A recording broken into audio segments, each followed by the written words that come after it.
Cinquième cours sur l'histoire de la Bible. Nous avons déjà avancé dans ce cours, mais on a encore pas mal de travail. Alors je vous rappelle que l'objectif de ce cours, c'est de se poser la question, mais donc, est-ce que la Bible que j'ai dans les mains, est-ce que c'est la bonne Bible ? Est-ce qu'il n'y a pas d'autres choses qui ont été écrites qui devraient être dans la Bible? Ou est-ce qu'il n'y a pas eu des trafics qui ont été faits derrière notre dos et petit à petit on nous a apporté une Bible en nous disant voilà, ça s'appelle la Bible et on s'est tous mis d'accord pour que ce soit la Bible?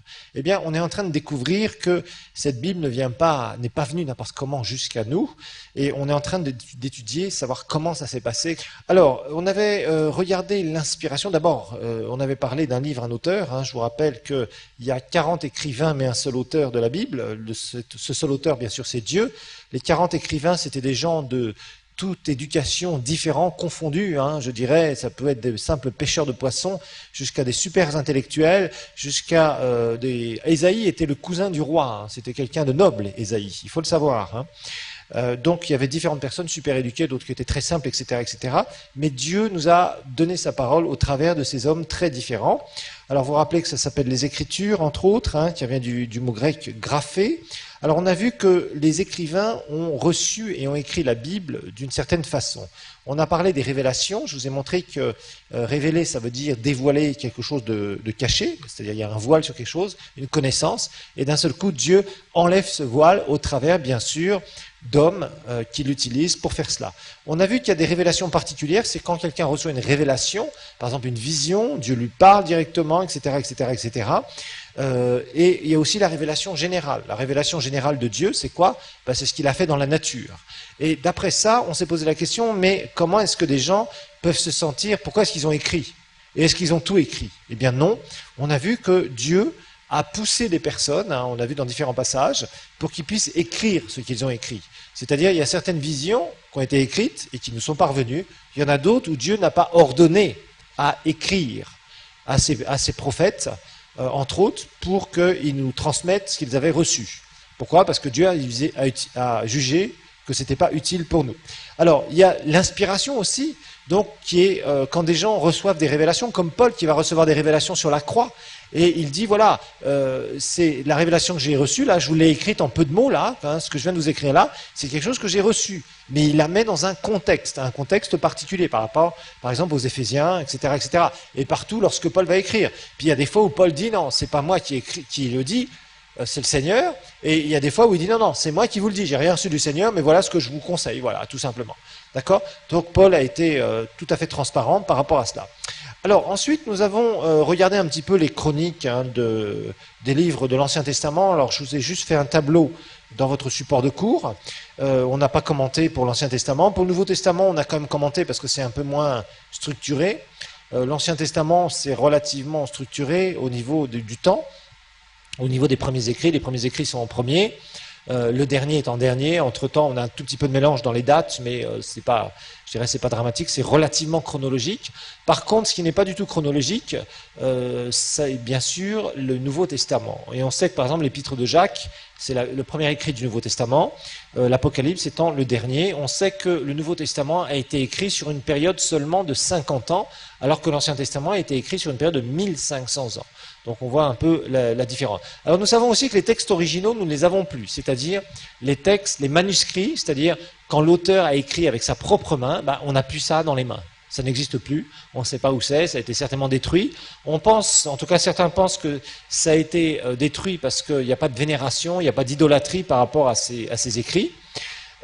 Mais on sait que nous avons des copies de copies de copies. C'est ce que nous sommes en train d'étudier.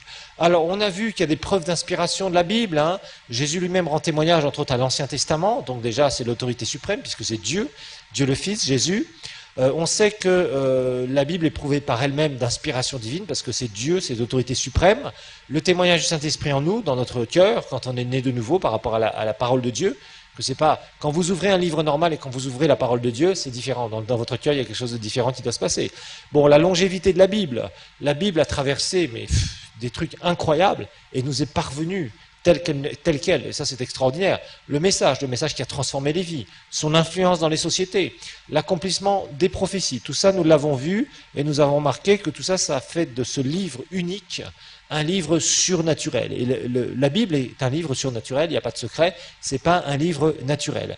Alors, on a regardé maintenant dans la leçon numéro 2 ce qu'on a appelé la canonicité des Écritures, et on a remarqué d'abord que le canon des Écritures a été déterminé par Dieu et a été reconnu par l'Église, reconnu par les hommes, donc les hommes qui bien sûr sont nés de nouveau. Alors on a vu qu'il y avait, même à l'époque du Nouveau Testament, parce que l'Ancien Testament est assez facilement reconnaissable, c'est le Nouveau Testament qui a posé plus de problèmes. Dans le Nouveau Testament, finalement, bon, on s'est aperçu que déjà, même à l'époque de Paul, il y avait des gens qui essayaient de faire circuler des écrits, qui essayaient d'utiliser le nom de Paul pour écrire aux églises en disant ça vient de moi, etc., etc. Et Paul a dû dire non, non, voilà comment je signe, voilà comment j'écris, voilà ce que je fais, etc., etc. Donc ne vous faites pas rouler, entre autres pour les Thessaloniciens. On a vu qu'ils étaient confrontés aussi à des fausses doctrines, déjà directement, particulièrement dans l'église de Colosse, où Paul doit réfuter des philosophies.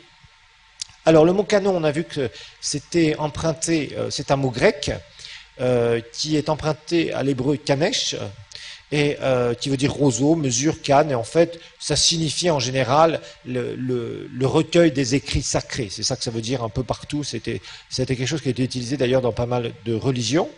Alors, on a regardé l'Ancien Testament. Bon, le canon de l'Ancien Testament, ça n'a pas été très difficile, parce qu'on sait que Jésus en parle beaucoup, et on sait que dans chaque livre du Nouveau Testament, il y a des citations de chaque livre de l'Ancien Testament. Et donc, on sait très facilement, et c'est facilement reconnaissable, l'Ancien Testament, le canon de l'Ancien Testament, circulait déjà, était déjà reconnu, était déjà largement diffusé. Donc, c'était très facile de savoir, c'était transmis. Jésus va dans une synagogue à Nazareth, et bien, on lui ouvre le rouleau du prophète Ésaïe, par exemple. Bon. Donc, c'était en circulation, c'était connu. Dans les synagogues, c'était connu. D'ailleurs, nous allons voir comment c'était autant connu. Donc dans l'Ancien Testament, franchement, avec toutes les citations de Jésus, tous les écrits de l'Ancien Testament qui circulaient dans toutes les synagogues, c'était très facile de savoir que l'Ancien Testament, pour l'Église, de dire, bon ben voilà, on sait que l'Ancien Testament, c'est tous ces livres-là, on parle de la loi et des prophètes, on parle de Moïse, on parle de tout ça, bon... Donc c'était quand même très très facile de savoir quels étaient les livres de l'Ancien Testament. Alors par contre pour le Nouveau Testament c'était un peu plus compliqué. On a vu que vers l'encens, il y avait un certain Marcion qui a commencé à parler de recueillir des lettres, etc., etc. En 200, il y avait environ au IIe siècle, donc il y avait ce qu'on appelle le canon de Muratori, hein. Donc c'était en fait un ensemble de livres du Nouveau Testament, que nous on utilise dans le Nouveau Testament, mais qui n'était pas complet par rapport à ce qu'on avait, qui était déjà en usage à Rome et dans les églises de Rome. En 230, on sait que Origène, on l'a vu dans l'histoire de l'Église, dresse une liste de livres reconnus d'inspiration divine et qui vraiment ça sera vraiment une autorité, cette liste, dans les églises orientales. Ensuite, en 340, on sait qu'il y a aussi un certain Eusèbe de Césarée, hein, qui fait la même liste qu'Origène. Et puis finalement, c'est vraiment en 393 et surtout en 397, à partir de 397, où il y a un concile d'abord d'Hippone et ensuite de Carthage, Hippone en Algérie et Carthage aussi en Tunisie, où on ratifie le canon du Nouveau Testament. Donc on sait déjà qu'au IVe siècle, c'était clair, à la fin, on sait qu'il y avait cette liste où on reconnaissait un certain nombre et on sait quelle est cette liste. Donc ça c'est très clair, donc c'est assez facile après pour le Nouveau Testament. Bon, on sait très bien que chez les catholiques, c'est le Concile de Trente, en Espagne, qui a vraiment ratifié le canon du Nouveau Testament. Même dans l'Ancien, ils ont rajouté un certain nombre de livres, ce qu'on appelait le livre apocryphe. Nous l'avons déjà vu. Hein. On a vu aussi un certain nombre de critères pour reconnaître l'inspiration divine. Hein. Pourquoi est-ce qu'on prend tel ou tel livre? Pourquoi est-ce que l'Église a décidé, dans toutes ces périodes-là, d'accepter ou de refuser certains livres? On a vu la nature des écrits, on a vu Dieu et Christ exaltés. On a vu que chaque livre devait reconnaître la personnalité, donc, de Christ.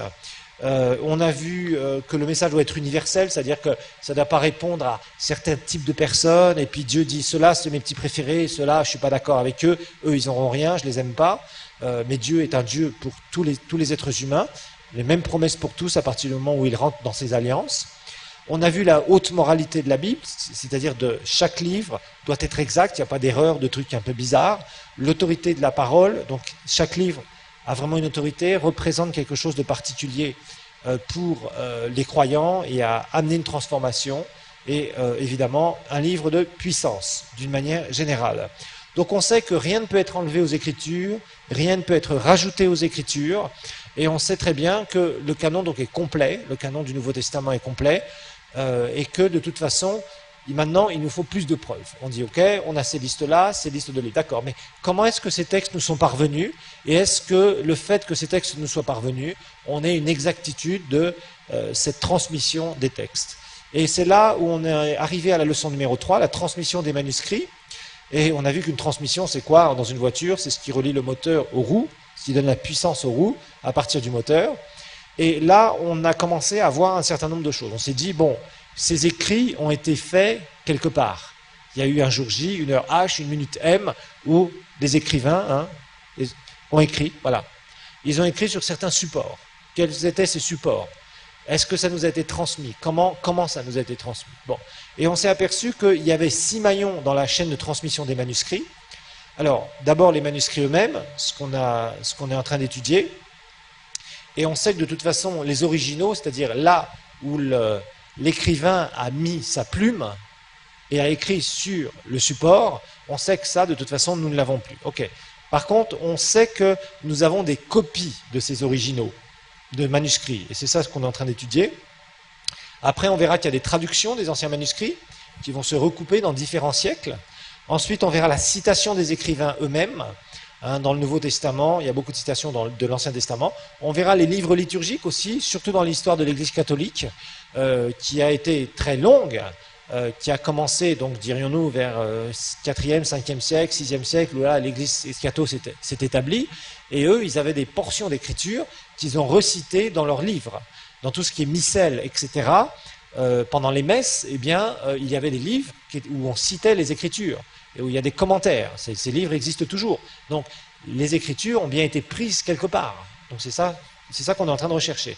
Et puis ensuite, on verra les traductions les plus récentes, ce qu'on appelle les versions dites modernes.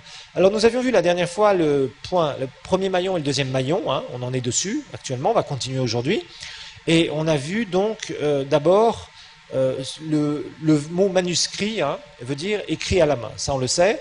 On sait qu'au départ, les hommes ont écrit sur du papyrus. Donc le papyrus, on en a ici, enfin, on sait comment fabriquer dans la région où nous habitons ici. On pense qu'il a été inventé entre 4000 et 5000 ans avant Jésus. Avant nous, pardon, excusez-moi. On sait que c'était très utilisé en Égypte, que c'est de la plante, des tiges de plantes qu'on mettait ensemble, qu'on collait ensemble, et on en faisait des grands papyrus, et dessus, bien, on écrivait. Le problème du papyrus, c'est que dans les pays très secs, il se conserve très bien. Il suffit qu'il y ait de l'humidité sur un papyrus ancien, et l'encre commence à couler, et ça devient illisible. Donc tout ça, c'est pas gérable. Et on sait que donc le papyrus va être abandonné. Alors, je vous ai montré la dernière fois qu'il y a un grand papyrus qui nous reste, qui est le plus grand papyrus de ce monde, qui fait 41 mètres de long, qu'on appelle le papyrus Harris. Alors, nous avions commencé à voir le parchemin, et le parchemin, c'était la deuxième façon, parce que rappelez-vous que le papier n'a pas été inventé tout de suite. Le papier est une invention assez récente, de quelques siècles. Entre-temps, on écrivait. On écrivait sur quoi? Puis on écrivait sur du parchemin. Et on a vu que le parchemin, c'était quoi? C'était la peau d'animal. On prenait des animaux. Certains, par exemple, les animaux étaient très pratiques, leur peau était très pratique, surtout dans les veaux mornés. Les veaux mornés, ça s'appelait du vélin, ont une très bonne peau à récupérer pour faire du parchemin. Donc le parchemin, c'est, on a vu de la peau qui est traitée, qui est huilée d'une certaine façon, avec de l'huile, donc on met de l'huile, on la lave d'une certaine façon, on la polit d'une certaine façon, on la huile d'une certaine façon, et après on peut écrire dessus, et c'est un support qui reste très très longtemps, qui est très viable au niveau du temps. Et heureusement d'ailleurs, parce que sinon ça nous aurait posé beaucoup de problèmes. Alors, les feuilles de parchemin qu'on assemble, ça peut être des grands trucs, ont été utilisées de deux façons. La première façon, on l'a vu en rouleau, Jésus nous en parle dans Luc chapitre 4, je vous rappelle, hein, quand Jésus vient dans cette synagogue de Nazareth, eh bien, on lui donne le rouleau.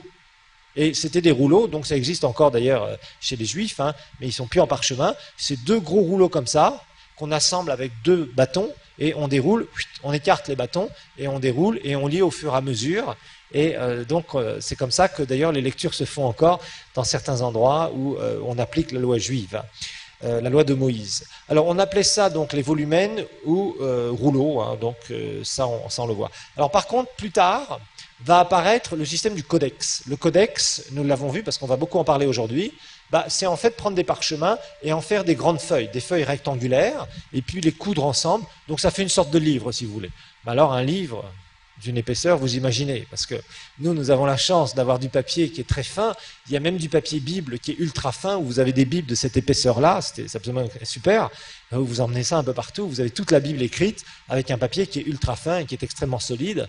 Maintenant, on a des techniques qui sont très bonnes, mais il faut le dire, à cette époque-là, c'était pas le cas. Donc, ils faisaient ça sur du parchemin, et puis, c'était pas super évident. Alors, on a vu que dans l'Ancien Testament, pour cette transmission, pour ces copies, on a vu que l'Ancien Testament a été beaucoup copié, donc surtout par les scribes au départ. Les scribes faisaient très attention. Sur chaque lettre de l'alphabet hébreu, ils mettaient un numéro à côté, 1, 2, 3, 4, etc., croissant. Et après, on faisait des mots. Et les mots, à chaque mot, on additionnait le poids de chaque lettre, et ça donnait un nombre pour un mot. Et c'est comme ça qu'on vérifiait avec les lignes aussi. On additionnait chaque nombre de chaque mot pour faire les lignes, etc. Donc c'était très compliqué. C'était des techniques de vérification, surtout je dirais avant la venue de Jésus. C'est comme ça qu'on recopiait. Je vous rappelle que l'hébreu à l'époque n'avait pas de voyelles. On a vu qu'après, bien entre le 2e et le 9e siècle après Jésus, il y a eu un groupe de rabbins juifs, parce que rappelez-vous que quelques siècles après Jésus, il y a eu des difficultés pour les Juifs. Les Juifs n'avaient plus de nation, puisqu'après 70, Jérusalem a été détruite. On a vu que dans l'histoire de l'Église, au début, l'Église était très judaïsante, mais très rapidement, l'épicentre du christianisme s'est déplacé de Jérusalem vers Antioche, d'Antioche vers Éphèse. Et après, Rome a pris la suite dans les siècles futurs.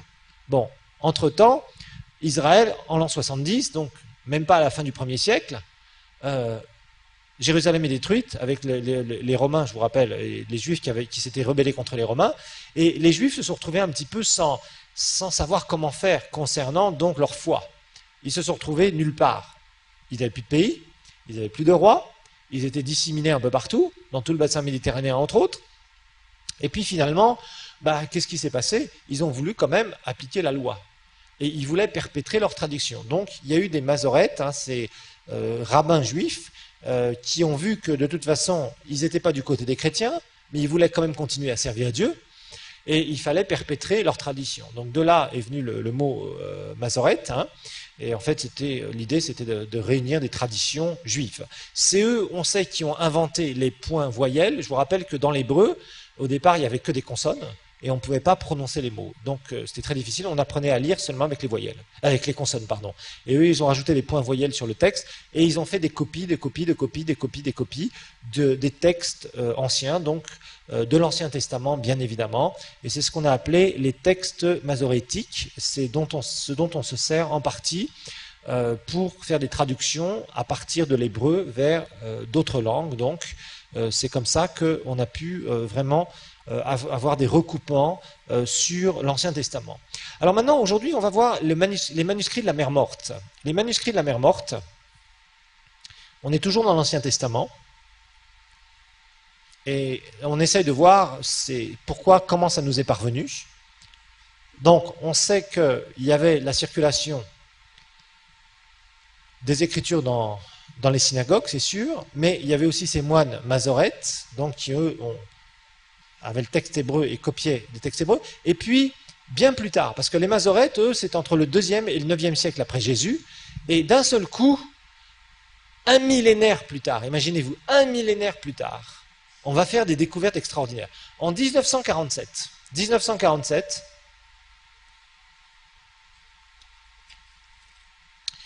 il y avait donc des bédouins arabes, donc des gens qui vivaient, vous savez, avec des chameaux, en train de faire paître leurs bestioles à droite à gauche, vraiment des paysans, quoi, des éleveurs, qui étaient tranquillement donc en Israël et dans un endroit qui s'appelle Qumran. Et il y en a deux qui a remarqué, bon, c'était un endroit où il y avait des collines comme ça, des collines très désertiques. Et on ne sait pas pourquoi ça n'a jamais été remarqué avant, mais il y en a un qui a remarqué qu'il y avait une espèce de trou. Peut-être qu'il y avait eu des grandes pluies avant, je ne sais pas trop ce qui s'est passé, ou du vent, ou quoi que ce soit, je ne sais pas du tout.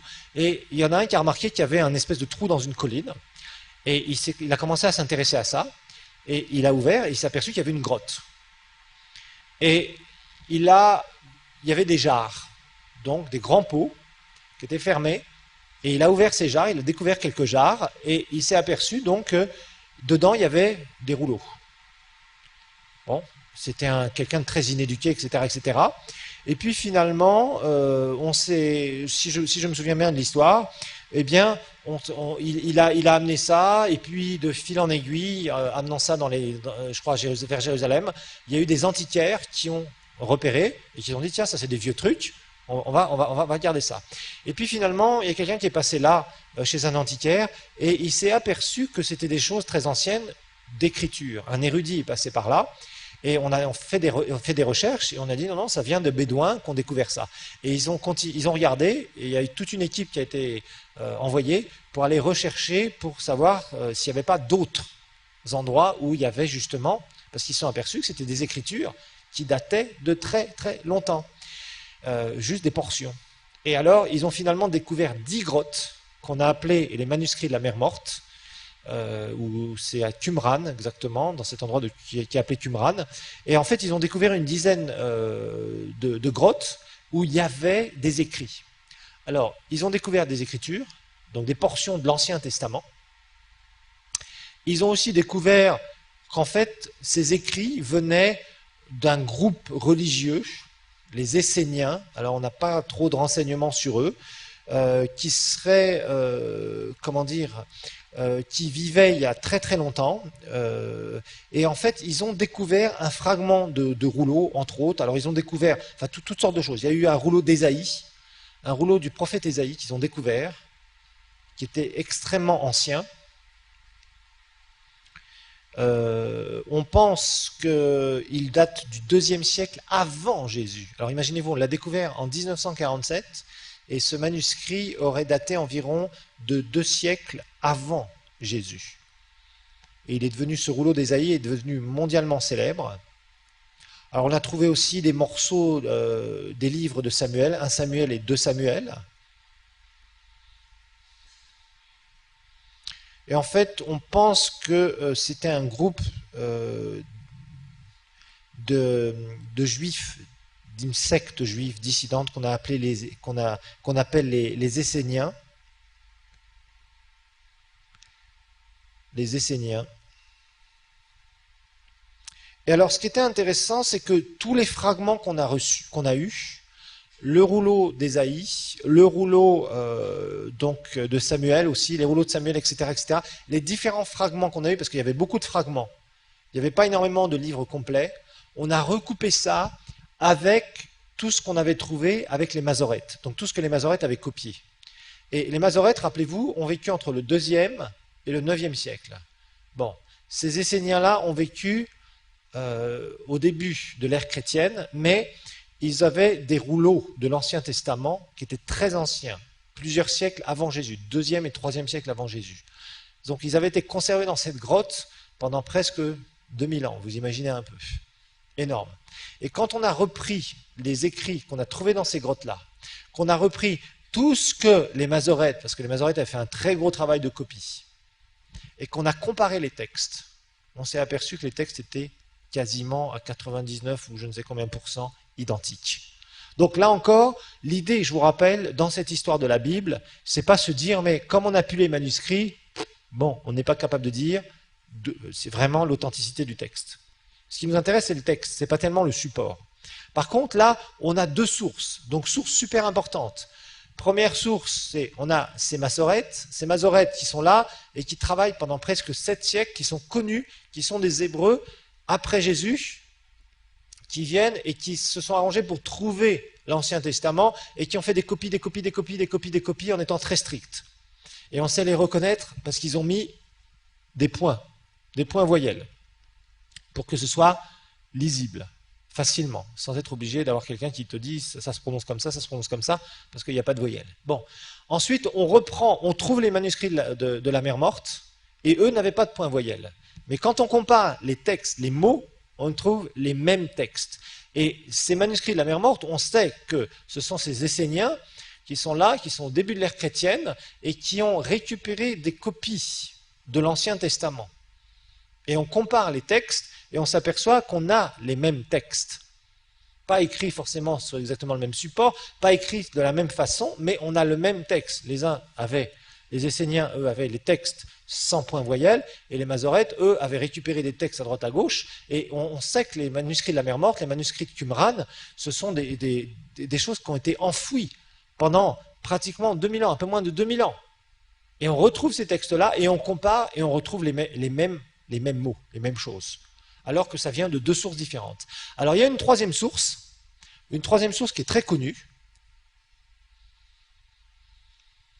qui est ce qu'on appelle la traduction des Septante.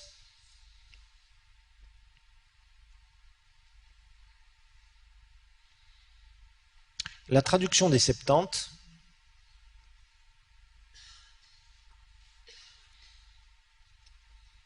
alors la traduction des Septante, et je vais vous dire pourquoi ça s'appelle Septante, c'est comme ça qu'on l'appelle. Hein. En fait, c'est une traduction de l'Ancien Testament, de l'hébreu, donc du texte hébreu, vers le grec. Traduction des Septante, c'est une ancienne traduction, donc traduction de l'Ancien Testament hébreu vers le grec. Et elle a été faite quelques siècles avant Jésus. Je crois que c'est au 3e ou au 4e, je ne sais plus, je ne me souviens plus tellement. Quelques siècles avant Jésus. Et en fait, cette traduction, Ancien Testament, parce qu'il y avait que l'Ancien Testament, rappelez-vous, on est avant Jésus. Elle a été faite par 70 érudits. 70 érudits.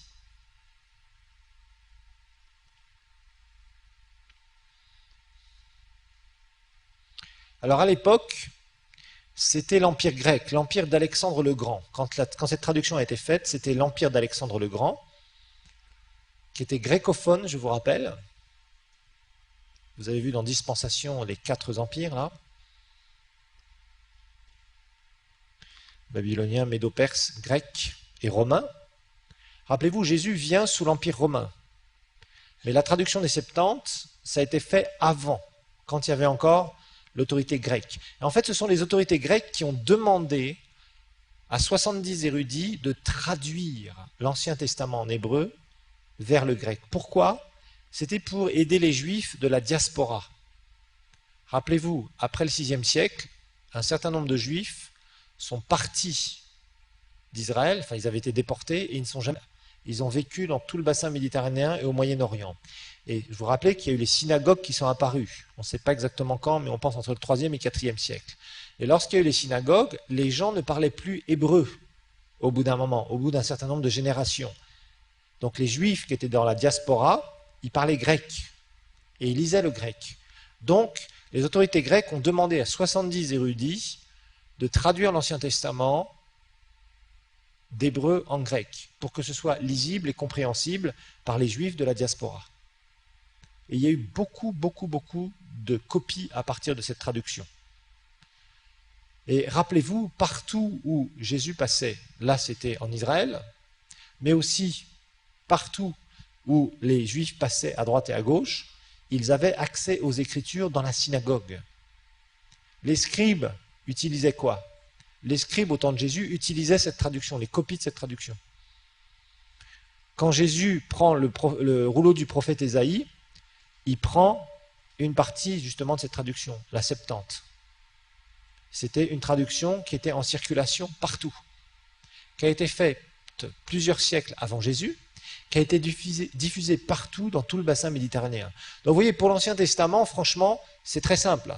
On sait, et comme Jésus a appuyé l'Ancien Testament, on sait très bien qu'au niveau de l'Ancien Testament, la Septante a fait un tel travail, elle provenait bien de textes hébreux, des textes qui étaient reconnus et que Jésus, sur lesquels Jésus a mis son appui, son accord, en disant voilà, et vous savez ce qui s'est passé avec Jonas, et vous savez ce qui s'est passé avec David, et vous savez que Salomon n'a jamais été vêtu d'Adar, etc. Donc Jésus a constamment cité l'Ancien Testament. Et même les auteurs du Nouveau Testament, nous savons, ont cité. Et ils ont fait des citations à partir de la Septante. À partir de cette version, donc de cette traduction, qui était répandue partout. Donc l'Ancien Testament, c'était vraiment simple. Ça a été très bien transmis. Il y avait d'abord tous ces scribes qui copiaient, qui comptaient les mots, qui donnaient à chaque lettre un poids, donc un nombre, additionné pour faire le mot, et par ligne, etc., etc., etc. Donc c'était très très strict. Copier les Écritures, je vous ai dit, parmi les scribes, c'était des techniques très très rigoureuses. Donc tout ça c'est l'hébreu, d'accord, mais hébreu en grec, paf, c'est cette fameuse traduction, la Septante. Alors, cette expression Septante va s'élargir à toute la Bible un peu plus tard. Un peu plus tard, on va appeler la Septante, en fait, toute la Bible en grec. Voilà. Que ce soit l'Ancien et que ce soit le Nouveau Testament. Le Nouveau Testament, je vous rappelle, a été écrit en grec, mais donc il n'a pas été traduit. Mais comme l'Ancien Testament avait été traduit en grec, et que les chrétiens se servaient de l'Ancien et du Nouveau Testament, en fait, ils ont réuni tout, et ils l'ont appelé, le terme Septante est devenu un terme beaucoup plus générique pour toute la Bible en grec, en général, d'accord? Donc ça c'est un terme qui est un peu, qui s'est très largement répandu. Alors, maintenant la Bible dans toute sa totalité. La Bible dans toute sa totalité, eh bien, il nous reste des copies, en fait il nous reste 3 grandes copies. Et ce sont ce qu'on va appeler des codex. Rappelez-vous que les codex, c'est du parchemin, donc de la peau d'animal, donc découpé en rectangle et relié comme un livre. D'accord? Là, on ne va plus parler de rouleau ou de volumen, on va parler de codex. Et en fait, il va nous rester 3 anciennes copies, donc 3 codex. Donc 3 livres, si vous préférez, en parchemin, pour être plus simple. Et franchement, ces 3 codex ce sont des pièces de musée, ce sont des trucs phénoménaux.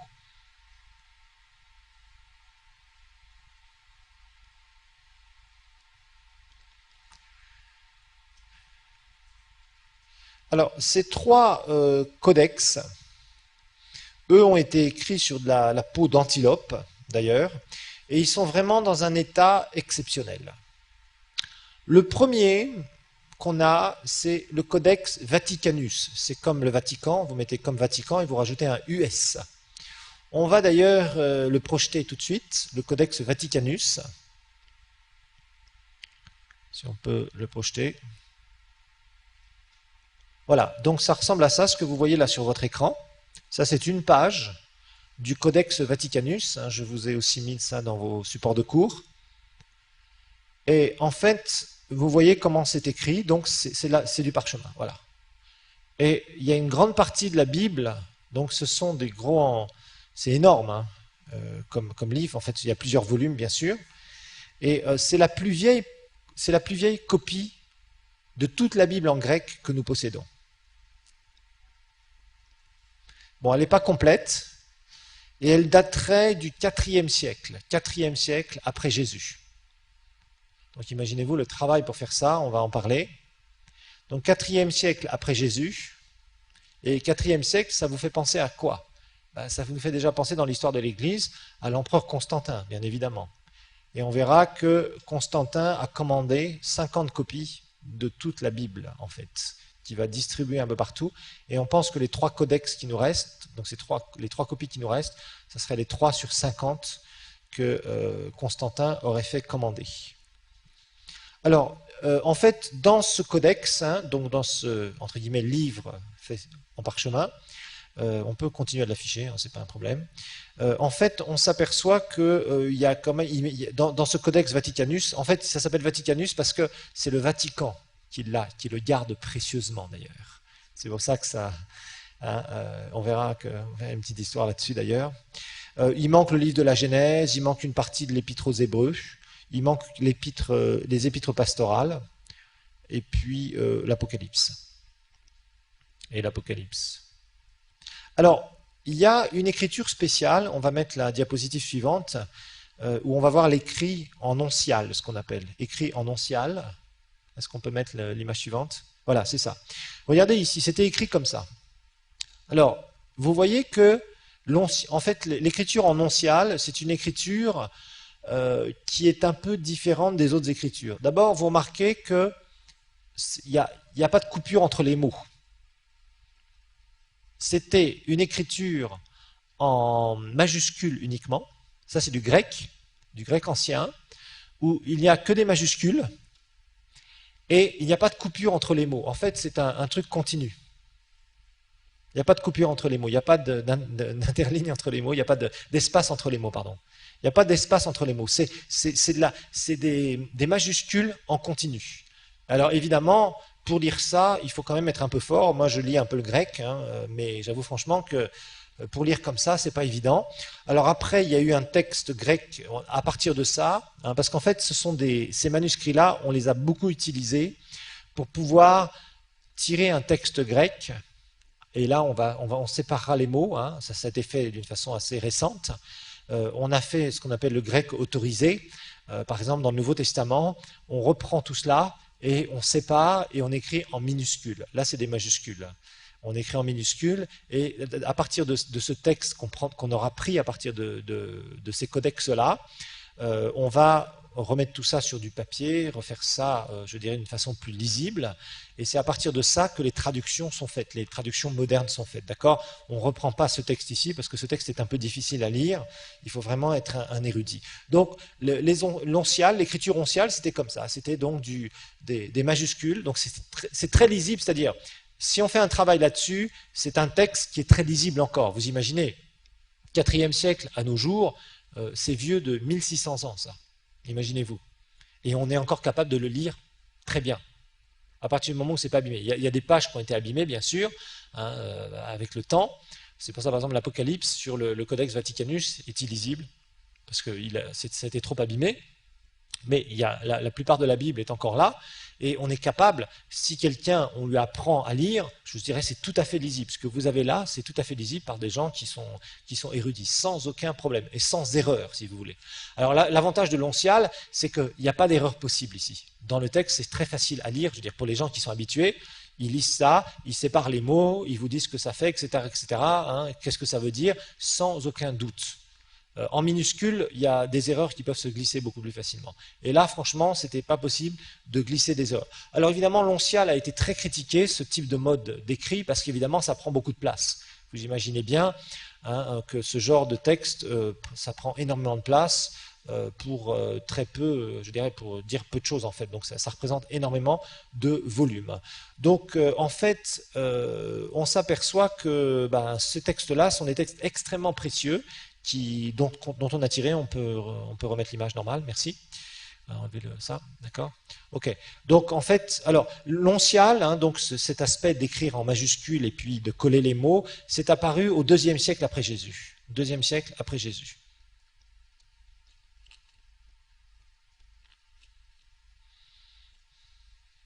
Deuxième siècle après Jésus.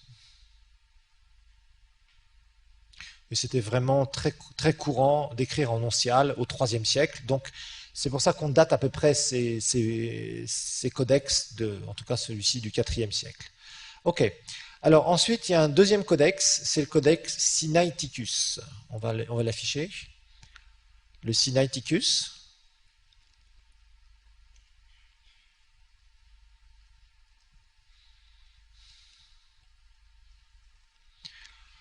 Donc là, vous voyez, il y a plus de colonnes, mais c'est toujours le même principe. Hein. On écrit en oncial, c'est-à-dire en majuscules, les mots sont collés, mais là, on a plus de colonnes. Le Vaticanus avait 3 colonnes, le Sinaiticus en a 4. Et donc, c'est aussi un autre... Alors ça, on pense que celui-ci, on n'a pas trop de doute là-dessus. L'autre, on a un peu plus de doute sur le Vaticanus, mais en tout cas, on pense que celui-ci, c'est vraiment une des copies, hein, une des fameuses 50 copies que Constantin aurait demandé.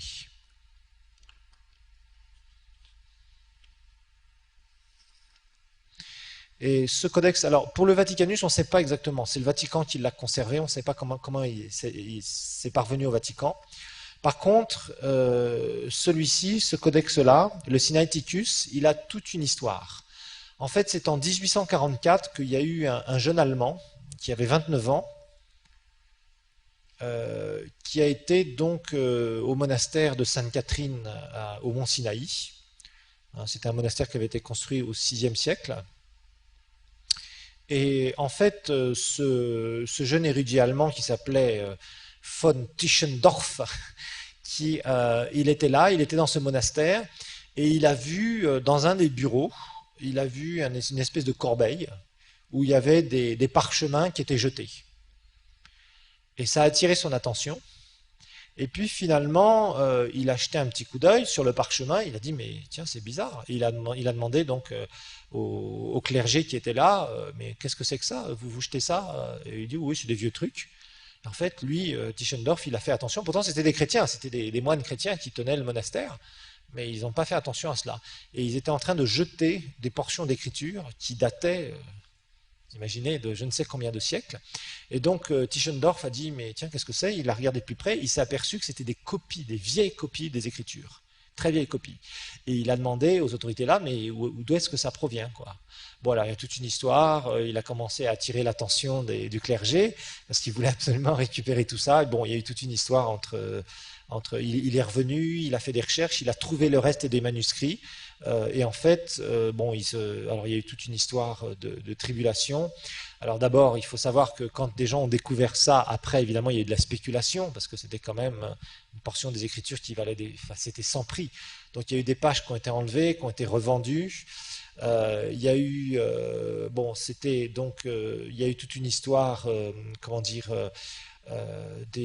Ces manuscrits ont été donc vers les autorités soviétiques. Après, la Grande-Bretagne les a rachetés aux autorités d'Union soviétique et ils ont déposé ça au British Museum. Donc en fait, aujourd'hui, ce manuscrit reste dans les mains des Anglais. Les Anglais se sont appropriés beaucoup de choses dans le monde. Ils ont pris beaucoup de choses dans le monde qu'ils ont ramené là-bas, qu'ils ont ramené chez eux, d'accord? Et en fait, aujourd'hui, donc c'est au British Museum, l'ayant racheté des autorités russes. Alors les Russes maintenant sont en train de contester après. Enfin bref, c'est des histoires politiques entre eux. Peu importe. Mais en tout cas, une chose est sûre, c'est que ce manuscrit est d'une grande valeur. Alors il a été étudié particulièrement en 2005. On a fait beaucoup d'études là-dessus, on a regardé, on a fait pas mal de choses. Alors évidemment, ce genre de manuscrit, on compare. Ce qui est intéressant, c'est que on a un manuscrit qui vient d'une source qu'on a retrouvée au monastère de Sainte-Catherine en 1844. On a quelque chose qui vient du Vatican et qui a été conservé au Vatican pendant des siècles et des siècles et des siècles et des siècles. D'ailleurs, quand Tischendorf enfin, quand les différents, comment dire, manuscrits ont commencé à émerger, c'est là où le Vatican a dit, nous aussi on en a un, en fait. C'est là où les autorités catholiques ont dit, oui, mais nous aussi on a un vieux manuscrit, vous voyez. Et c'est pour ça. Donc c'était bien parce que ça permet des comparaisons, etc., etc. Alors ensuite, il y a un autre codex, le troisième qu'on a. Le troisième qu'on a, c'est donc le codex Alexandrinus. Vous avez parlé en us. Vaticanus, Sinaiticus, Alexandrinus. Alors je sais que vous allez réviser vos notes, ça va être formidable ça. Vous allez parler en us. Et en fait, on pense que le Codex Alexandrinus, on pense qu'il date à peu près du 5e siècle. 5e siècle.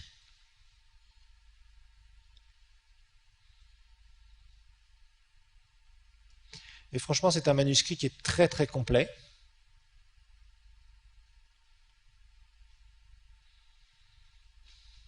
Et c'est encore les Anglais qui ont conservé ça. Il y a toute une histoire derrière, on va la passer. Vous l'avez dans vos notes. C'est donc conservé encore par les Anglais au British Museum à Londres. Pardon, British Library, excusez-moi. À la British Library, c'est-à-dire la bibliothèque de Londres.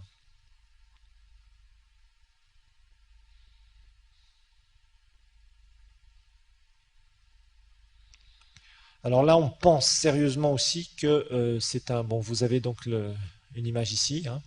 On pense aussi que ça a été une des copies Constantin avait demandé à l'époque, hein, et on pense que c'est une de ces copies-là qui nous est parvenue. Alors bon, il y a quand même un certain nombre de choses qui nous manquent sur ce manuscrit. On peut regarder aussi l'image suivante, hein, qui est l'écriture aussi, en oncial. Je pense que c'est la dernière. Est-ce qu'on l'avait fait dessus, non?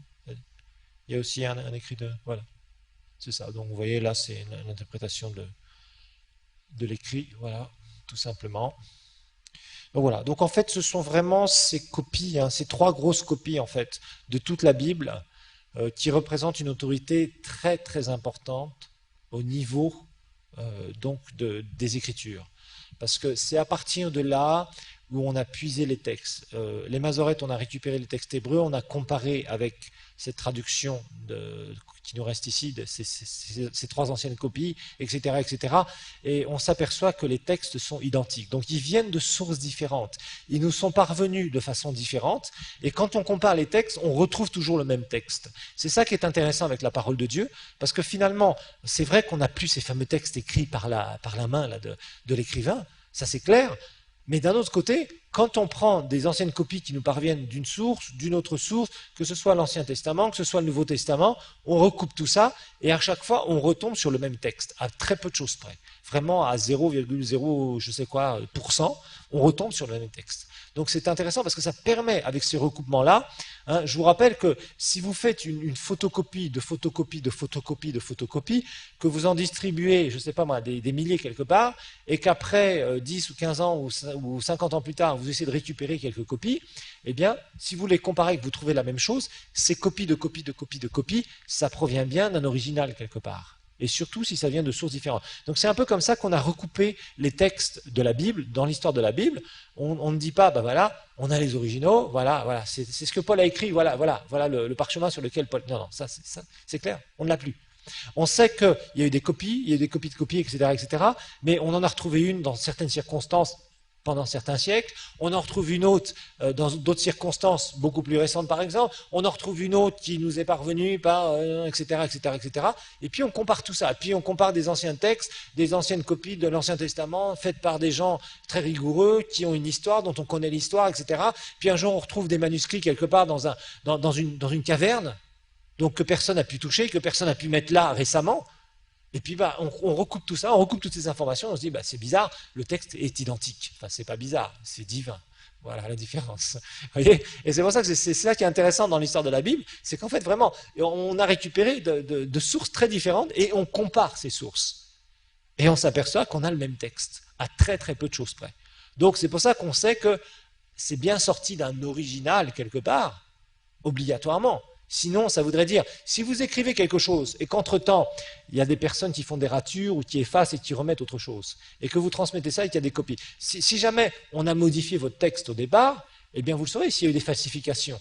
Parce que s'il y a eu des copies et que vous récupérez une copie là, une copie là, une copie là, vous dites, mais non, ça apparemment, c'est pas la même chose que ça, vous voyez. Alors que là, avec l'écriture, sachant bien sûr que c'était les textes sacrés, donc les juifs faisaient attention aux textes sacrés, les copistes, les scribes qui copiaient ça, ils savaient qu'ils ne pouvaient pas prendre le nom de l'Éternel en vain, hein. Alors on ne blaguait pas. Hein.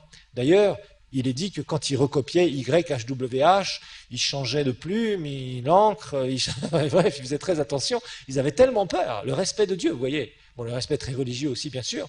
Bon, le fait de compter les mots et tout ça, le fait de ce que Jésus va citer les choses telles quelles, le fait que c'était en circulation, bon, vraiment, l'Ancien Testament, on n'a aucun doute là-dessus. Et puis le Nouveau Testament, bon, on peut se poser des questions. Mais avec ces trois codex, franchement, là, il y a très peu, en tout cas, par rapport au texte et à la Bible entière. Alors maintenant, on va voir la leçon numéro 4, qui est la traduction des manuscrits. La traduction des manuscrits.